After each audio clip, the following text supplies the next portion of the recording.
So now I am live on YouTube. This is actually probably one of the first times I've ever gone live on YouTube, which is pretty cool. I'm trying to see if I can maybe do a vertical stream at the same time because I need to get that practice there. And so that is an interesting aspect behind doing YouTube, is that you can do horizontal and vertical at the same time. Cool. I brought up the tab just to make sure. Can you stop giving me so many notifications? Now, I wonder if I can go live again and then do it horizontally. So that would be interesting. Come on, YouTube Studio. So on this channel, I talk about content creation, right? And I want you to understand what it means to be a modern content creator across all these different platforms and taking a polymathic approach across the board, right? And so what does that mean, right? What does it mean to be polymathic or omnichannel and all these different words that I like to throw around a lot? Well, think of it kind of like an octopus, just reaching out all these different ways. Each octopus arm has a different bit of brain in each of them. So it's not like you're just spreading out all your arms and legs and calling it a day. No, each arm and leg has its own brain, its own processing, its own probably personality at that point. So each platform, you basically have a different personality. And I'm trying to see if I want to go live. And then, because you need a different, right now you need a different stream key in order to do a dual stream, right? If I want to do horizontal and vertical, I can do them both in the same app, but in order to go live on YouTube right now, yeah, see, it's just taking that one singular thing. I want to go live again. I don't think I can share my screen, can I? Nope, that's the wrong screen. Let's just pull this up. So you can see here that I am live right now, but I can't find a way to do a secondary stream. So this is good to know. I did see something about on Twitter that they're going to be updating the I need to change back. Updating the live streaming platform on YouTube and hopefully having the vertical and horizontal canvas together in the same dashboard. And so that's going to be really interesting. That's kind of what I wanted to make this video about too today, so it's a little bit more informative for you. Now, for context purposes, I've been going live nearly every day for the last week and a half or 2 weeks on Substack. And the link is down below on this post, but I've been focusing so much on Substack because of the unique angle that the platform provides. I'm going to get into the cons too, because I made a video about it recently. You probably saw it. And I'm like, Substack, fix your issues. But when it works, it is very interesting. And the prospect of what it can become is very interesting. I've been talking about for years and years, literally almost the better half of a decade at this point. There needs to be an omni-content CMS, is what I called it. Because I was calling this channel, this series, the omni-content series, right? It was the omni-content strategy, trying to go for omni-channel content. You can kind of get the name play there. But I think some e-commerce brand trademark omni-content, so I had to change the name. I didn't have to, but I wanted to. And the whole premise, though, was that I wanted to have a platform, a CMS, like Ghost or WordPress, but for all three content types, video, audio, and video. Video, audio, and written. And that was something that was very important to me. And I really wanted to have a platform that did it. And so WordPress, you could technically make it, but it just wouldn't work. It just would not work at all. And so whenever I found myself, I should probably just start recording too. And so whenever I found myself doing any sort of blogging or anything like that, I was looking around for different platforms that would be relatively useful when it came to making a consistent ecosystem on all different, like, it's hard to explain. I want all these different content types all in one thing, and that's what I really wanted to have. And yet in all these years, I was never able to find a platform that would do it. And so I found myself just wanting more and more for a platform like this. Technically, podpage.io was the only way I actually saw where they incorporated your YouTube channel and your podcast, and then you could also have a blog on there, and that was like all in one. But the UI and interface just wasn't good on the back end, and even on the front end, I just didn't trust it to be long. Like, no one knew about it. Everyone I talked to in the podcast world, no one knew about it. They do Podpage. Podpage had a lot of following. Podcastpage.io did not, despite the fact it was better than all the other podcast building websites I've ever seen. and I've seen most of them. So it's interesting to think about, like, that was an option. I tried doing it on Ghost. I tried having like a homepage that showcased my blog, my YouTube channel, my Twitch at one point, and then even like the podcast and stuff like that. And I think it was good. Like, the more you scroll, the more you saw. That's great, but it really took away from the blog and the memberships. And so my new theme on PolyInnovator.space really showcases all the different tags and allows you to really focus on the blog posts, which is what that website's technically meant for. But it was frustrating that I can't just like embed a podcast player in a seamless way. Like, it's not seamless right now. I've looked around at the Elf site and all the other embeds. There's not a seamless way for me to do it just yet, and let alone for the YouTube channel as well. Now, if I wanted to pay a whole bunch of money to Elf site or some of those other embedding tools, then maybe it might look good, but I shouldn't have to do that in order to have it. And so Substack, right? Going back to Substack. Substack, I've been on there off and on for the last like 5 years, and I've gotten access to the beta features, like the video and the podcasting features. And to me, I was like, this is cool. This is back when I was still writing the swimming newsletter on there. And I'm like, I can see myself making a swimming podcast. Maybe not videos, not for a while, because I have like a little action camera with a waterproof case. Maybe I can make some videos that way. But for the most part, it'd be too difficult to make videos. And so I'm like, it's probably not going to work. But the idea of making like a podcast for it was something it was palatable. And even if I could figure out a different niche for Substack, and at the time, I was still kind of anchored to this idea of just having one Substack, despite the fact you can have as many as you want. And so now I've tried to experiment more, and I made a couple new Substacks for just to see how things would go if I wanted to move like my podcast over or something like that. But I had replaced that swimming Substack with another one, then another one, and then now my current one. And so now that I have a reason to use those features, I finally came back and tried them out. When you make a video post on Substack, you can actually take that video and automatically send it to YouTube. That's cool. I didn't know you could do that. I did presume with the audio stuff, like the audio posts, if you made an audio post, people can listen to it on there. Cool. I don't know why you would want to make an audio post and not a video post for the most part, because most podcasts nowadays are going to be video based with audio cut out. And if you're just doing like an audio serialized stuff, then maybe, but even then it's pretty rare. But my point is, like, okay, but audio on Substack alone, who cares, right? Unless you're on Substack actively, like, you're not going to get anybody listening to it. But no, they are a podcast distribution tool as well. So I pay $200 a year for Transistor, and I even have Transistor down below, I think, on my description for each video, because I do love the platform. It's been one of the best podcast hosts I've ever used, and I've used a dozen of them. Or half a dozen at least, but 6 to 12. But my point is, I like Transistor, but $200 a year is a tough pill to swallow when I'm not making a whole lot of income from my content, right? My podcasts, especially, are not money generation tools. That's not what I built the podcast for. I use it for networking, clipping, right? Getting lots of clips to make more content, essentially. That's what Gary Vee always talks about, and I agree completely. Like, I really love making clips from my long-form content. And then on top of that, too, it allows me to connect with other creators, and so it makes it easier for me to collaborate with more. So there's a lot of reasons why I do the podcasts, and not to mention the Polymath one, too, for reaching out to people who are much more intelligent than me, so I can learn from them. And so that's like, okay, so networking, right? That's a big thing for the podcasting. But I'm not going to make money off of that. And I don't really want to put ads into my podcast either, not right now, at least. And so it's one of those things where, okay, I'm spending $200 a year, and what am I getting out of it, right? Non-monetary value. Great. It's going to be, I care more about that anyways.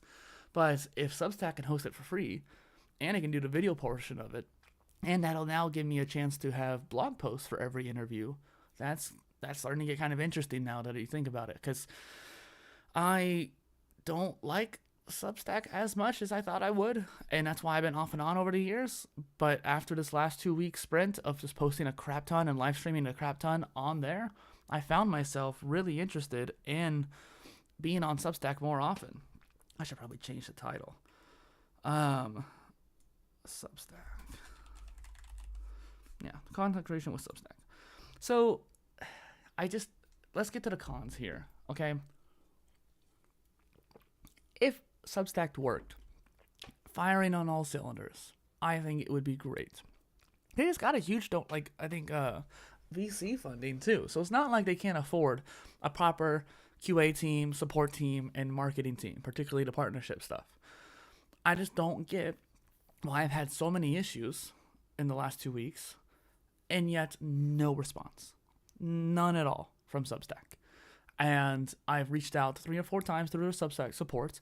Mind you, they force you to go through an annoying chatbot. A smarter one, I will say, but an annoying chatbot that literally just sends the same thing over and over and over again. Despite the fact I told it, I already know these things. I've already checked the help docs. I just want to contact a person. I've reached out on LinkedIn to people who I thought would be like the partnerships person or a tech person, so I can reach out to somebody to give this feedback to. And I've also, I reached out on Twitter, Threads. I think even maybe not Blue Sky, but I'll go on Blue Sky today and find out. And it's like I've reached out everywhere I possibly can. I even went on their YouTube channel to leave a comment, and all their comments are turned off on videos, which that is a disgusting thing. Don't do that. If you're ever a YouTuber or a company have a YouTube channel, never turn off comments unless you absolutely have to, because they're degrading your company so terribly.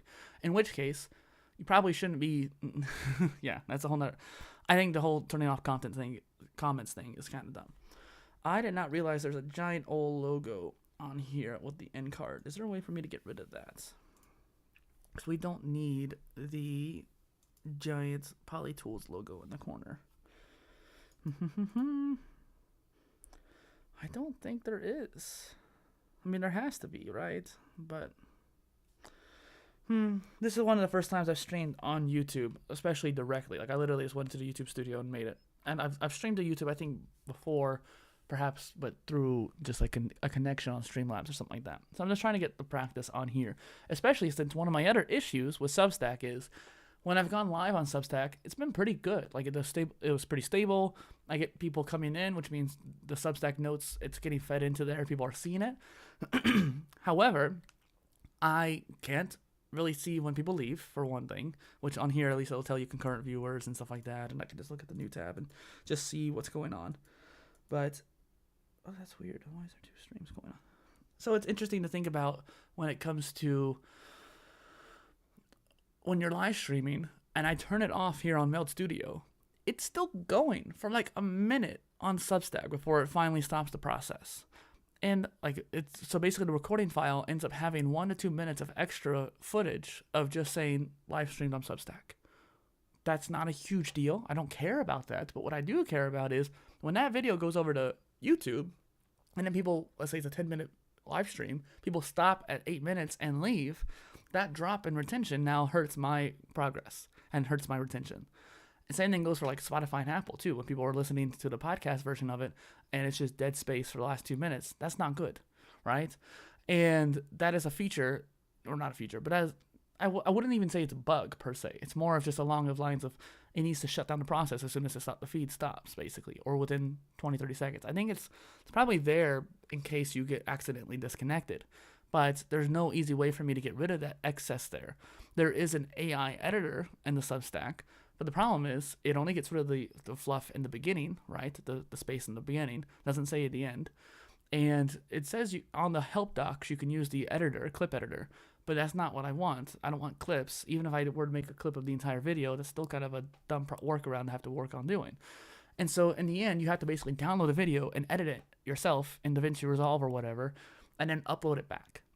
Now, recently, I had a video live stream that had a 10-minute block at the end of it that was just streamed on live Substack. It makes no sense. It had no reason to be there. And luckily, it was already the video where I was sharing my screen with all these multi-streaming tools, and I was like, I need to zoom in a little bit because it's all the extra taskbar and the tab bar doesn't need to be there. Not to mention too, like there was one scene where I think my email showed, and I was like, I need to get rid of that. So I already had to go in there and edit it anyways. Okay, fine, but I shouldn't have to do that for every video or live stream. I'm live streaming so that I won't have to go in there and edit. Which is one reason why I'm on here on YouTube today, because I was like, I want to see if there's any kind of excess at the end for the YouTube stuff. I want to see what the quality is like on there. And right now, I keep talking about being omnichannel, being multi-streaming, being polymathic. Well, if I don't put into practice myself, then how can I teach you about it, right? I have put into practice making content and repurposing content. I have made long form. I've made short form. I've made thousands of short form. I've made written audio and video. I have nearly 800 blog posts, for Pete's sakes, and hundreds of videos and podcasts. I have the experience in all those areas. The area I am lacking is live streaming. Now, have I live streamed before, like this month? Sure, yes. I did it on Twitch. I did it a little bit on like different podcasts, and I think at one point I tried live streaming on one of these regular platforms, whether it was like Facebook or YouTube or something like that, just kind of playing around with it. And even TikTok a couple times too. But I just didn't have the experience with it. So this week and last week, I've been trying to live stream every day on Substack, or at least most days, and I've been live streaming pretty much every day on Twitch through my Xbox, which is pretty cool. Granted, my face isn't on there, which I think is hurting my like ability to get people in. But right now, honestly, I'm mainly doing it just for the content, right? I'm recording the gameplay so that I can go into Opus clip later and just drop in the zombie game and see how well it clips and stuff like that. So really, I'm getting the practice now, and I'm trying to accelerate that by doing it daily. And it's just one of those things where I want to be able to help you by finding the right tools. And so the other day, I did a live stream about multi-streaming tools, right? Ironically, I didn't multi-stream it, but it did go to Substack and YouTube, and also obviously the podcasting platforms as well, even though it's a more visual-heavy video. But my point is, I want to see what different platforms act when you're live streaming to them individually, so that I have the context when I am multi-streaming to know what is going right, what is going wrong. And I think that that'll be most helpful to you all, because I know that a lot of you have a lot more experience than I do with live streaming. Not everybody, but the people who live stream, you do. And I know that some people have tried multi-streaming, and either it failed for them because the tech wasn't working right, they didn't feel like it brought them any value, right, over just streaming to one platform, which is something I've heard a lot from. I can tell you oftentimes why, but usually it stems down to not interacting with chat on either platform or both platforms.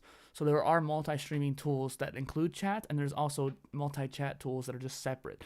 And depending on what you need and what platforms you're on, you might have to use a different tool. So even though I think Stream Elements has a pretty great chat, it might not be ideal for your platforms of choice too. I don't know, right? And I'm trying to find that out for you. So the point is, like, you want to use the right tools to get the job done. And really, now that Twitch keeps digging themselves more and more a hole, I would highly recommend not streaming only to Twitch. Because right now, you're kind of shooting both feet, not just one. Because not only is there the opportunity of vertical right now, I've literally only seen Pokemon YouTubers and maybe a couple Apex streamers stream vertical to YouTube, for example. And as I showed you at the beginning of this call today too, I wasn't able to do it, right? I have vertical set up. It's supposed to use my vertical canvas here on Meld Studio, but I couldn't get the key right. Even though I linked both YouTube channels to it, maybe what I need to do is just do an RMTP. That's probably what it is. I need to do a custom output and copy the key over there, and that might work.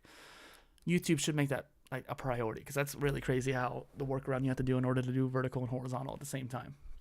And so there's that, not to mention Instagram and TikTok. And while I don't personally want to stream my gameplay to those two channels, I have a gaming Instagram for one, and I've considered making a gaming TikTok too, even at this point. And I literally said the other day, TikTok's not worth it, but I just think that I might as well. It's free, right? It's not like I just have to do the work for 30 minutes to set up an account and make sure everything's connected.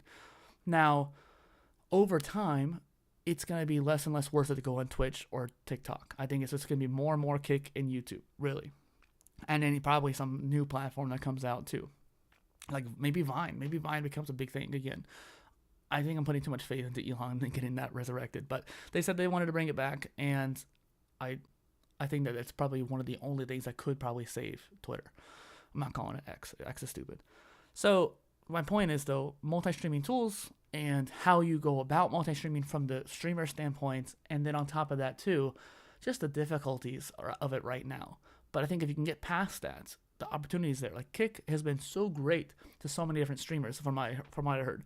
Like literally, it's not Asmongold, or it might have been Penguin Zero. One of those two guys was talking about when they were streaming on Kick, they got like 10 times as much money as they were streaming on Twitch. On Twitch, it was like 30K versus 300K. It was insane how much they made in like 1 month comparatively.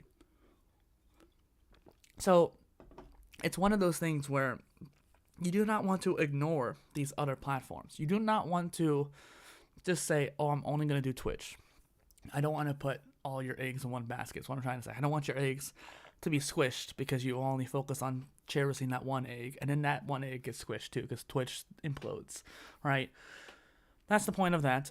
With Substack, I thought it was really nice because you can essentially use that as the anchor point, and then from there let it kind of disseminate outwards. If you were multi-streaming and you just included Substack as one of your RMTP outputs, and then from there just stream to all the other platforms at the same time, I think that would be the best way of going about it. And I'm going to try to set up one of my live streaming tools for my podcast too. And then hopefully, maybe with Doc Williams on this channel, with our Brand Doctor show, maybe we'll just do it that way. We'll multi-stream to YouTube, ideally both vertical and horizontal. Maybe Instagram. That'd be kind of interesting too. Maybe TikTok, if I can get it to work with the stream key situation. And then also just throw in Substack on there. I think that'll be really interesting to have a multi-streaming podcast across all these different platforms, horizontally and vertically at the same time. It's just one of those things where I think people are just still too hesitant to try it, and there's so much opportunity there, and that's what I wanted to talk about today. Thank you.